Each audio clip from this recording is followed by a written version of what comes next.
राधे राधे दोस्तों, स्वागत है आप सभी का राधा रानी के छोटे से यूट्यूब चैनल पर। कैसे हैं आप सभी दोस्तों? मुझे उम्मीद है आप सभी बहुत अच्छे होंगे।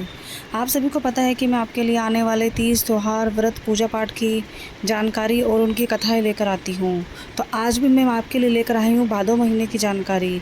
जिस प्रकार हमारे लिए सावन का महीना पावन होता है, पवित्र होता है, त्योहारों से भरा होता है, उसी प्रकार भादों का महीना भी हमारा पूरे त्योहारों से भरा हुआ होता है, जिसमें आपको भगवान कृष्ण, भगवान गणेश की जो पूजा है करने का मौका मिलता है अलग अलग तरीके से।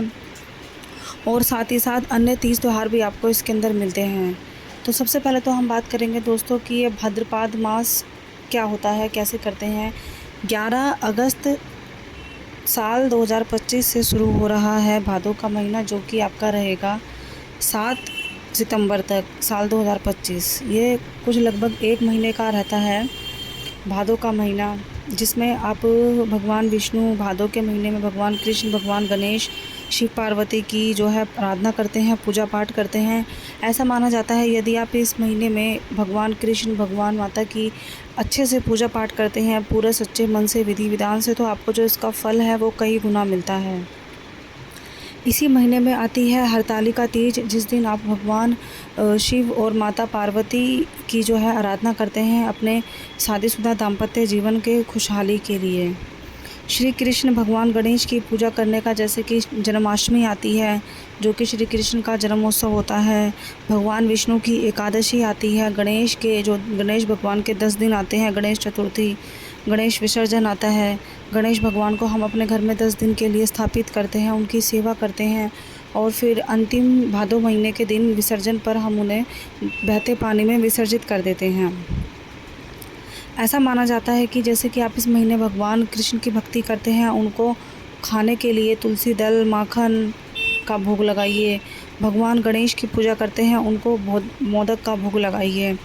भगवान विष्णु की पूजा करते हैं, उनको भी आप तुलसी दल लगा सकते हैं, खीर उनको भोग लगा सकते हैं। खीर उनको बहुत प्रिय है। इस महीने में स्नान और दान का बहुत मुख्य महत्व होता है।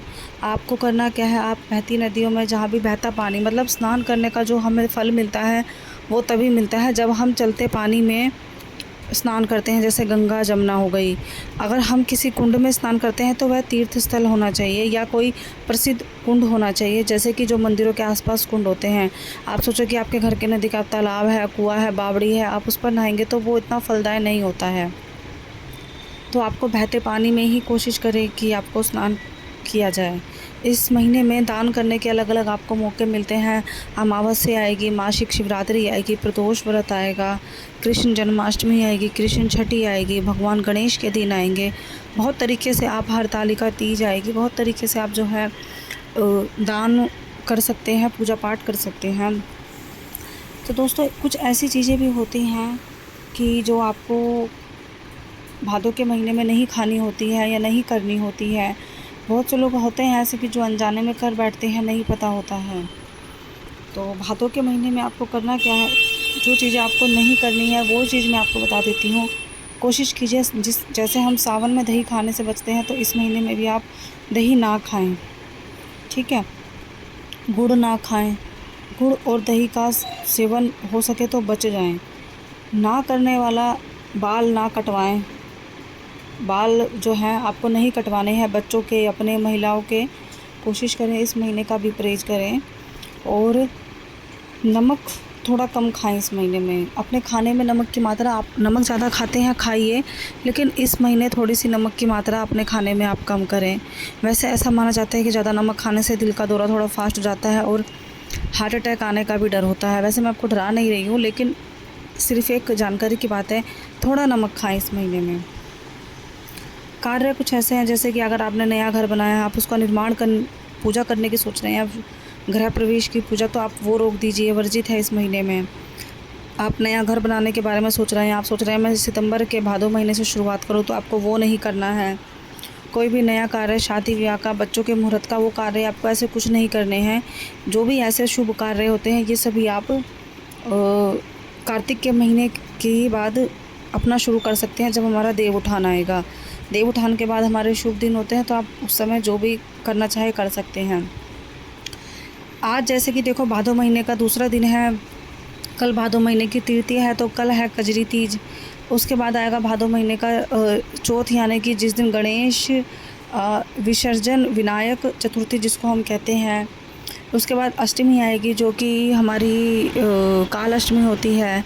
इसके बाद हमारा त्योहारों में जो आएगा वो है प्रदोष व्रत आता है, एकादशी का व्रत आता है, शिवरात्रि का व्रत आता है, जो कि मासिक शिवरात्रि होती है हर महीने आने वाली। अमावस्या के व्रत होते हैं। तो दोस्तों बहुत सारे कार्य ऐसे होते हैं जो भादों के महीने में आते हैं। भादों का महीना जो होता है सावन के महीने के जैसे ही बड़ा ही पावन होता है, बड़ा ही अच्छा होता है। जो भी लोग सेवा करना चाहते हैं, पूजा पाठ करना चाहते हैं, भक्ति करना चाहते हैं, वह लोग इस महीने भक्ति कर कर अपना जो कर्म है उसको अच्छा कर सकते हैं और अपने पाप को ख़त्म कर सकते हैं, पुण्य को बढ़ा सकते हैं। इस महीने आप अगर छोटे से छोटी कोई भी पूजा करते हैं तो वो आपकी बहुत गुना फल में विपरीत हो जाती है और आपको उसका बहुत अच्छा फल मिलता है। इस महीने में आप अपनी मनवांछित इच्छा को पूरा करने के लिए भगवान कृष्ण की आराधना कर सकते हैं, संतान की प्राप्ति के लिए दोस्तों ये थी भादो महीने की जानकारी, जिस महीने को भाद्रपद महीना भी कहा जाता है। तो हमें इस तरीके के 30 त्यौहार इस महीने में मिलेंगे। अगर मेरी वीडियो आपको अच्छी लगे तो मेरे चैनल को सब्सक्राइब कीजिए, वीडियो को लाइक कीजिए, शेयर कीजिए, कमेंट कीजिए। अब मिलेंगे हम अगली वीडियो में किसी अन्य व्रत कथा के साथ।